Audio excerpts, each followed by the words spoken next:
পূৰ্ণ খবৰ আজি মিয়া জনগোষ্ঠীৰ তৰফৰ পৰা কেইবাটাও বৃহৎ মন্তব্য কৰা হৈছে অসমৰ কলা সংস্কৃতিৰ সৈতে মিয়াসকল জড়িত বুলি মন্তব্য কৰিছে কেৱল ইমানেই নহয় অসমৰ সমাজ জীৱনৰ অবিচ্ছেদ্য অংগ মিয়া আৰু মিয়াৰ সুৰক্ষাৰ বাবে মিয়া জনগোষ্ঠীয় মঞ্চৰ তৰফৰ পৰা মুখ্যমন্ত্ৰীলৈ কেইবাটাও বিশেষ আহ্বান জনোৱা হৈছে মুখ্যমন্ত্ৰীলৈ স্মাৰক পত্ৰ প্ৰেৰণ কৰি কি মন্তব্য কৰিছে কি বৃহৎ মন্তব্য কৰিছে মিয়া জনগোষ্ঠীয় মঞ্চই এই মুহূৰ্তত জনোৱাৰ চেষ্টা কৰিম ব্ৰেকিং নিউজ এই মুহূৰ্তত অসমৰ কলা সংস্কৃতিৰ অবিচ্ছেদ্য অংগ মিয়া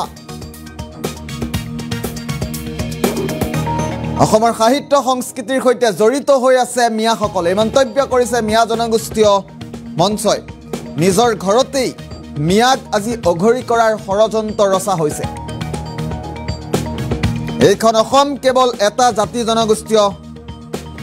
জাতি জনগোষ্ঠীৰ বাবে নহয় বুলি মন্তব্য কৰিছে অসমত ৰাজনৈতিক ষড়যন্ত্ৰৰ বলি হৈছে মিয়া কেৱল উজনি অসমৰ মুখ্যমন্ত্ৰী নহয় হিমন্ত বিশ্ব শৰ্মা কেৱল উজনি অসমৰ নহয় এই মন্তব্যও কৰিছে অসমৰ চাৰিসীমাৰ ভিতৰত থকা সকলো অসমীয়া মিয়া জনগোষ্ঠীয় মঞ্চৰ তৰফৰ পৰা আজি বৃহৎ মন্তব্য কৰিছে উজনিৰ মিয়াৰ সুৰক্ষা নিৰাপত্তা নিশ্চিত কৰাৰ দাবী উত্থাপন কৰিছে মিয়া জনগোষ্ঠীয় মঞ্চই মুখ্যমন্ত্ৰীলৈ স্মাৰক পত্ৰ প্ৰেৰণ কৰি মিয়াক সুৰক্ষা দিয়াৰ আহ্বান জনাইছে মিয়া জনগোষ্ঠীয় মঞ্চই অসমৰ কলা সংস্কৃতিৰ অবিচ্ছেদ্য অংগ মিয়াসকল আৰু মিয়া জনগোষ্ঠীয় মঞ্চৰ তৰফৰ পৰা মুখ্যমন্ত্ৰীলৈ স্মাৰক পত্ৰ প্ৰেৰণ কৰি কেইবাটাও বিশেষ মন্তব্য কৰা পৰিলক্ষিত হৈছে মিয়াসকল অসমৰ কলা সংস্কৃতিৰ অবিচ্ছেদ্য অংগ নিজৰ ঘৰতে আজি মিয়াক অঘৰী সজোৱা হৈছে মিয়াক নিৰাপত্তা দিব লাগে সুৰক্ষা দিব লাগে আৰু মিয়াৰ হকে মিয়া জনগোষ্ঠীয় মঞ্চৰ তৰফৰ পৰা মুখ্যমন্ত্ৰীলৈ স্মাৰক পত্ৰ প্ৰেৰণ কৰি কেইবাটাও বৃহৎ মন্তব্য কৰা পৰিলক্ষিত হৈছে ৰাজনৈতিক ষড়যন্ত্ৰৰ বলি হৈছে বুলি উল্লেখ কৰিছে এখন বিশেষ স্মাৰক পত্ৰ প্ৰেৰণ কৰিছে আমি স্মাৰক পত্ৰখন এই মুহূৰ্তত দেখুৱাই ল'ব বিচাৰিছোঁ মিয়া জনগোষ্ঠীয় মঞ্চৰ তৰফৰ পৰা মুখ্যমন্ত্ৰীলৈ এখন বিশেষ স্মাৰক পত্ৰ প্ৰেৰণ কৰিছে আৰু মিয়াৰ সুৰক্ষাৰ দাবীত কেইবাটাও বিশেষ কথা উল্লেখ কৰিছে ইয়াত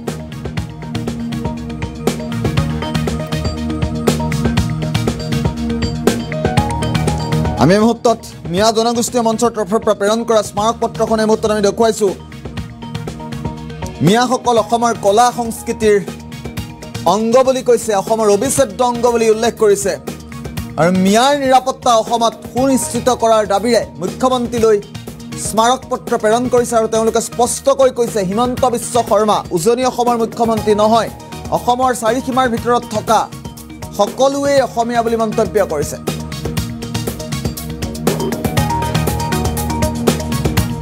আৰু মিয়া জনগোষ্ঠীয় মঞ্চৰ তৰফৰ পৰা বিশেষ মন্তব্য কৰা হৈছে স্মাৰক পত্ৰ প্ৰেৰণ কৰি মন্তব্য আহি পৰিছে এই মুহূৰ্তত আমি পোনে মন্তব্য শুনোৱাৰ চেষ্টা কৰিম গতিকে আমাৰ কথাখিনি হৈছে যে অসমৰ আৰ্থিক সামাজিক উন্নয়নত মিয়া মানুহখিনি অসমৰ অবিচ্ছেদ্য অংগ কলা সংস্কৃতিত মিয়া অবিচ্ছেদ্য অংগ সাহিত্য সংস্কৃতিত মিয়া অবিচ্ছেদ্য অংগ ভাষা সংস্কৃতিত মিয়া অসমৰ অবিচ্ছেদ্য অংগ সেই হেতুক আমি আজি অসমীয়াই আমি এনেকুৱা এটা পৰিৱেশত আহি পাইছোঁ যে আমি নিজৰ ঘৰতেই অঘৰী হ'ব লগা হৈ গৈছে এই অসমখন কেৱল কোনো এটা নিৰ্দিষ্ট জাতি জনগোষ্ঠীৰ অসম নহয় এয়া বহু জাতি জনগোষ্ঠীৰে গঢ়া এটা সমিলমিলৰ অসম আজি কিছুমান ৰাজনৈতিক ষড়যন্ত্ৰত বলি হৈ আজি অসমখনত এটা উত্তপ্ত পৰিৱেশৰ সৃষ্টি হোৱা দেখা গৈছে গতিকে আমি মাননীয় মুখ্যমন্ত্ৰীৰ জৰিয়তে গোটেই দল সংগঠন জাতি জনগোষ্ঠী সকলো মানুহকে অনুৰোধ জনাম যাতে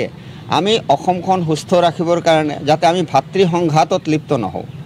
আৰু অসমৰ বৃহত্তম স্বাৰ্থত আমি মিয়া জনগোষ্ঠীয় মঞ্চ অসমে আমি অসমবাসী ৰাইজক অনুৰোধ জনাইছোঁ যাতে এই অসমখন আগুৱাই লওঁতে আমি সকলো জাতি জনগোষ্ঠী একেলগে মিলি অসমখনৰ ভৱিষ্যত উন্নয়ন কৰিব পাৰোঁ অসমৰ মুখ্যমন্ত্ৰী হয় তেখেত যদি আমিও চাইছোঁ সেই ভাষণখিনি তেখেত যিখিনি কৈছে এইটো ৰাজনৈতিক ভাষাত কৈছে কিন্তু যিটো সাংবিধানিক অধিকাৰ আমি অসমৰ মানুহ আমি অলপ আগতেই ক'লোঁ যে আমি আমাৰ ঘৰতেই আমি অঘৰী হ'ব লগা হৈছে। আৰু মুখ্যমন্ত্ৰী হিমন্ত বিশ্ব শৰ্মাই কেৱল উজনি অসমৰ মুখ্যমন্ত্ৰী নহয়, নামনি অসম, উজনি অসম, যিমানবিলাক জনগোষ্ঠী আছে, যিমানবিলাক জাতি আছে, তেওঁ অসমৰ হে মুখ্যমন্ত্ৰী, তেওঁ উজনিৰ মুখ্যমন্ত্ৰী নহয় যে তেওঁ উজনিত যাব নিদিয়ে। গতিকে সেইটো সাংবিধানিকভাৱে সেই কথাখিনিক আমি সমৰ্থন নজনাওঁ। আৰু তেখেতলৈ আমাৰ আশা থকাৰ কথা নহয়, তেখেতলৈ আমাৰ অধিকাৰহে। এইটো আমাৰ সাংবিধানিক অধিকাৰ যে অসমৰ চাৰিসীমাৰ ভিতৰত আমি যিমানখিনি মানুহ আছোঁ আমি সকলো অসমীয়া, আৰু আমাৰ সকলোকে সংৰক্ষণ দিয়া তেখেতৰ দায়িত্ব। এই সময়খিনিত এটা উত্তপ্ত পৰিৱেশ আজি বিভিন্ন ৰাজনৈতিক দলেই হওক, বিভিন্ন ভাষা গোষ্ঠীৰ বা বিভিন্ন সংগঠনেই হওক এটা উত্তপ্ত পৰিৱেশৰ এটা সৃষ্টি কৰিব বিচাৰিছে, কিন্তু আমি সেই পক্ষত নাই। আমি অসমখনক আগুৱাই লৈ যোৱাৰ কাৰণে আমি আৰ্থসামাজিকভাৱে আগৰে পৰাই সহায় সহযোগিতা আগবঢ়াই আছোঁ, এতিয়ালৈ আগবঢ়াই যাম। গতিকে কোনে কি ক'লে সেইখিনি আমাৰ কথা নহয়। আমাৰ যিখিনি সাংবিধানিক অধিকাৰ, আমি অসমীয়া হওঁ, আমি অসমৰ নাগৰিক হওঁ, আমি অসমৰ ইমূৰৰ পৰা, কেৱল অসম নহয় গোটেই ভাৰতবৰ্ষৰ ইমূৰৰ পৰা সিমূৰলৈ ঘূৰাৰ অধিকাৰ আমাৰ আছে। আমি মিয়া জনগোষ্ঠী মঞ্চ অসম আজি আমাৰ উত্তৰ শালমৰা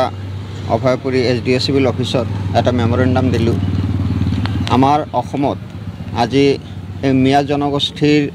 যিখিনি মানুহ উজনি অসমলৈ বিভিন্ন কামৰ কাৰণে উজনি অসমলৈ গৈছে, যোৱাৰ পিছত কিবা কাৰণত আজি এই উজনি অসমৰ নামত অসমৰ পৰাই অসমৰ মানুহ মিয়া জনগোষ্ঠীক মিয়া নামেৰে নানা ধৰণৰ হাৰাশাস্তি কৰি আছে। ইদানিং আমাৰ উজনি অসমৰ পৰা আমাৰ মিয়া মানুহবিলাকক বহু ধৰণৰ অত্যাচাৰ কৰা আমি দেখা পাইছোঁ। গতিকে আমি আজি মেমৰেণ্ডামটো উত্তৰ শালমৰা SDO চিভিলৰ জৰিয়তে অসমৰ মুখ্যমন্ত্ৰী ডাঙৰীয়ালৈ দিলোঁ, যাতে উজনি অসমত কাম কৰি থকা হওক বা বিভিন্ন কাৰণবশতঃ মিয়া মানুহবিলাক উজনি অসমত যিসকল আছে তেওঁলোকক যাতে কোনো ধৰণৰ হানি বিঘিনি শাৰীৰিক মানসিক অত্যাচাৰ নকৰাকৈ